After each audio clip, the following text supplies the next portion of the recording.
Alright, hello, my name is Brian from BJ's Garage 570, and we're in Virginia today to do an installation on a 2014 Dodge Charger SE, which has the Hellcat rear spoiler. The Hellcat rear spoiler is also the same that's on the Daytonas, the same that's on the ScatPacks. You can pick them up roughly about $80 if you thought about doing a swap.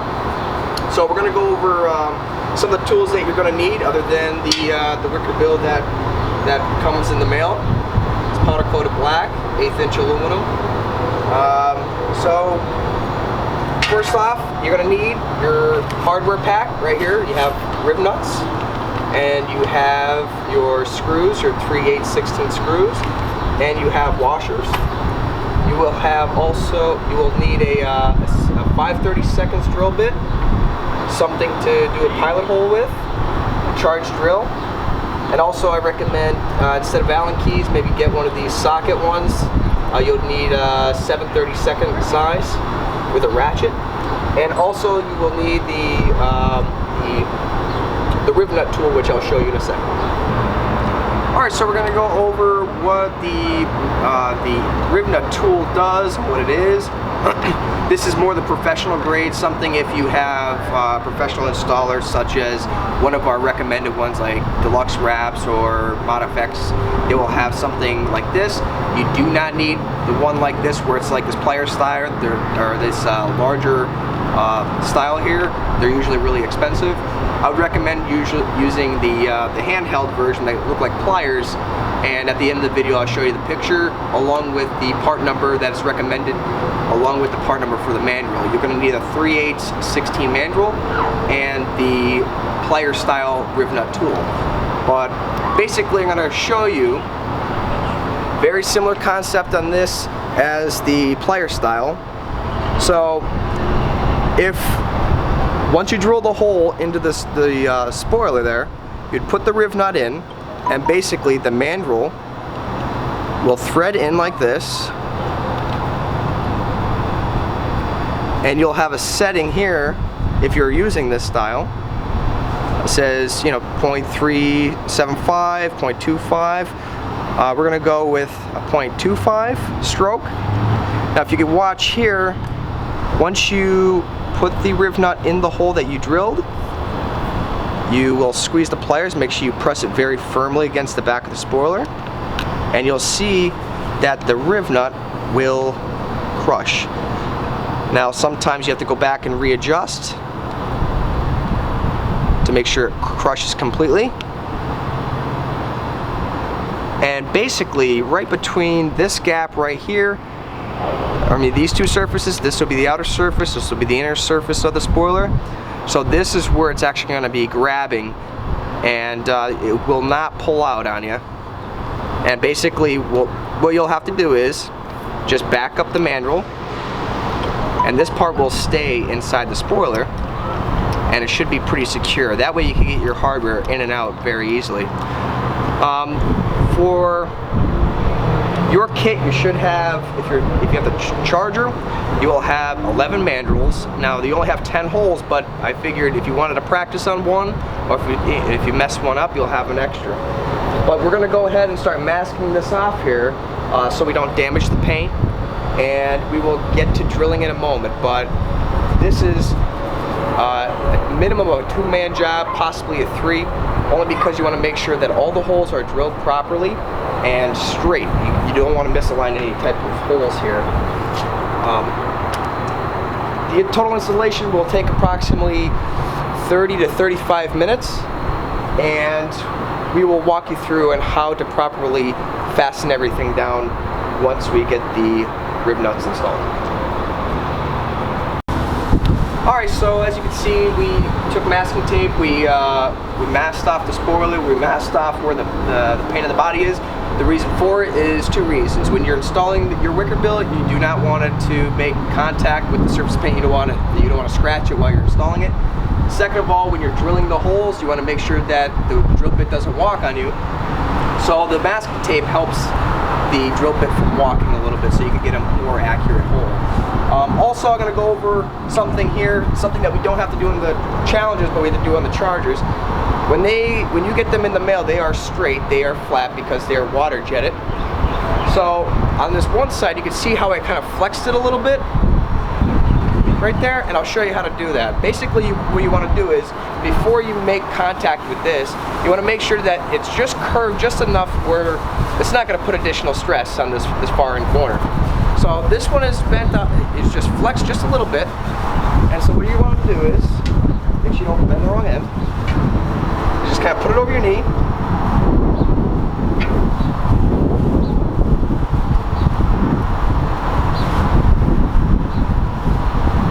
and so you can already see the curvature of it.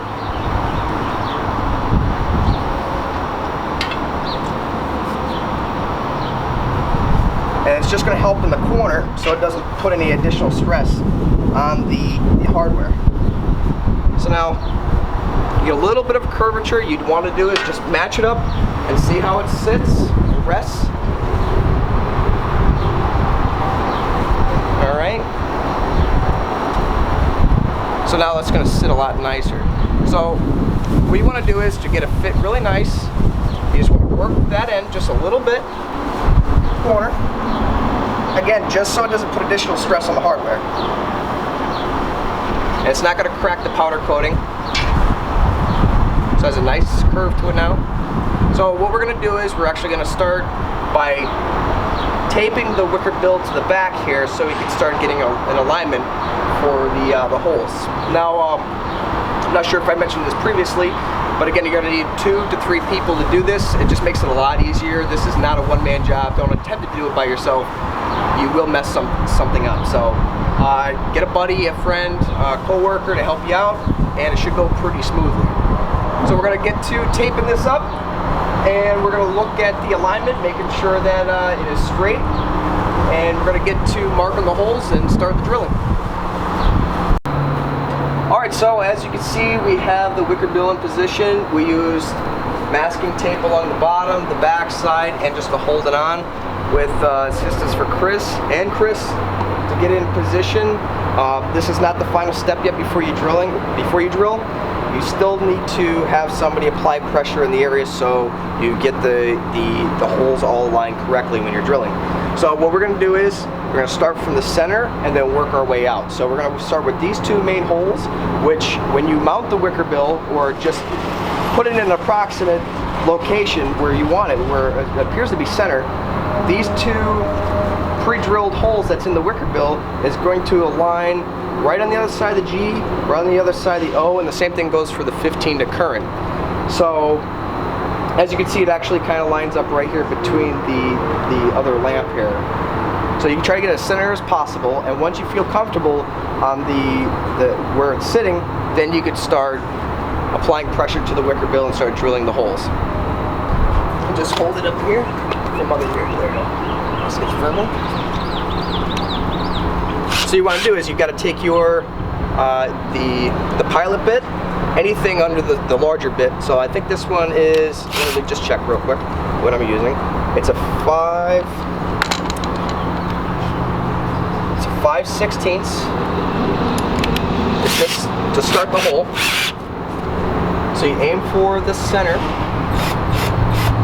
Take it easy, start easy.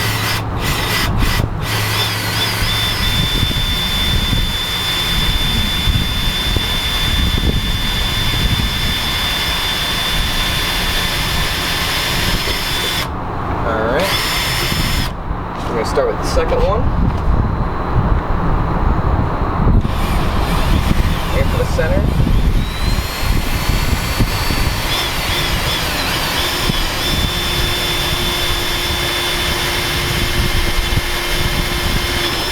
You're probably wondering why I'm actually at an angle. The back end of the OEM charger spoiler is at an angle, so you want to try to make it as a right angle when you're drilling straight into it. So this appears to be at an angle, but it's actually approximately squared to the back end of the spoiler. So now that we got these 2 center ones drilled, we're still going to apply pressure here and then here, and then we're going to drill this third, or so 1, 2, third and fourth hole. Aim for the center.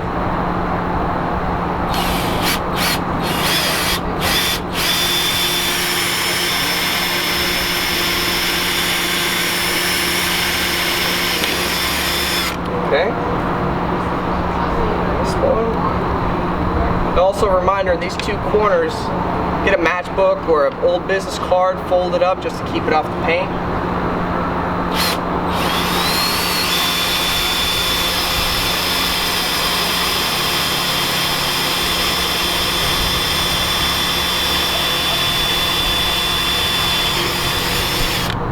Okay. Then we're going to do these other two. So you got to hold it in the center here and right here. Okay. Aim for the center.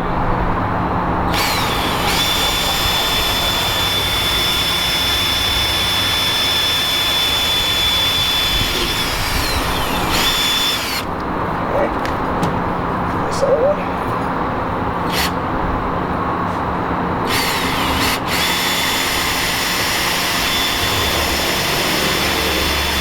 Remember to take your time, there's no reason to rush.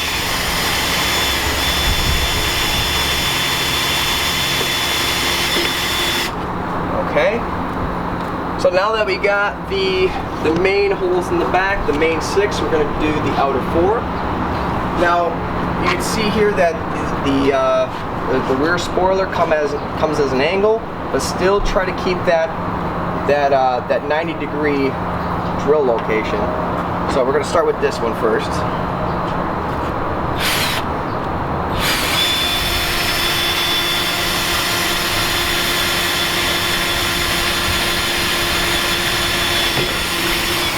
Okay. And hold that corner tight just like Chris is doing there.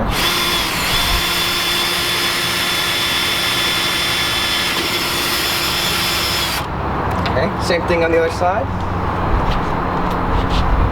These outer 2 holes. Hold it tight.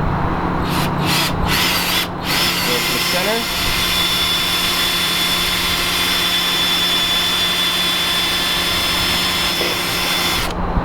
Alright. That one.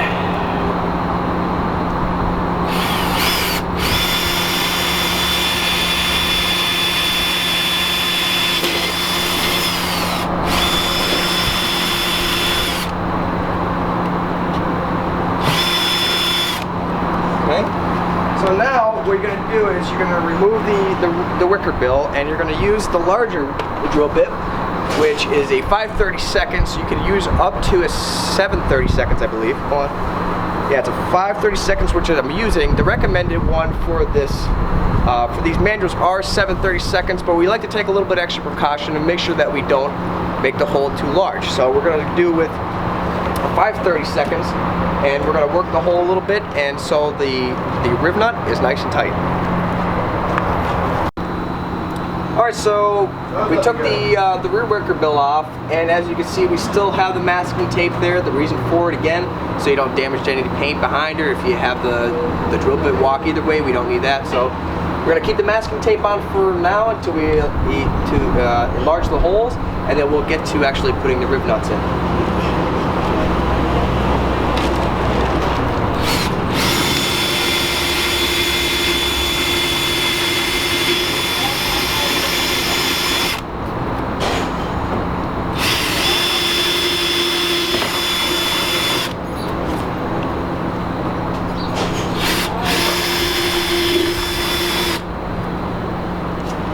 And repeat for all 10.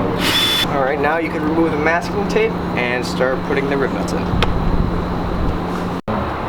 Alright, so basically once you drill the hole, you take your RIVNUT and you press it into the hole like this, make it flush, and then repeat for all 10.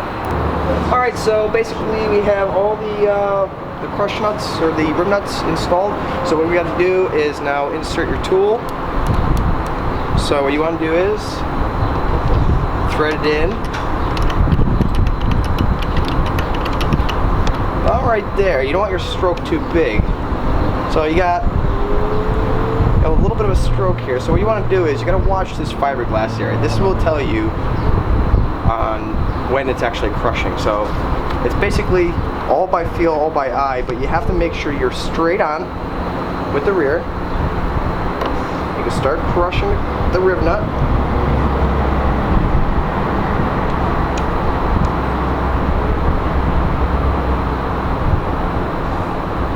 Alright, so now if you look in this location a little bit, you can see actually a little bit deformation right around the RIVNUT. That's because the fiberglass is actually being clamped by the RIVNUT.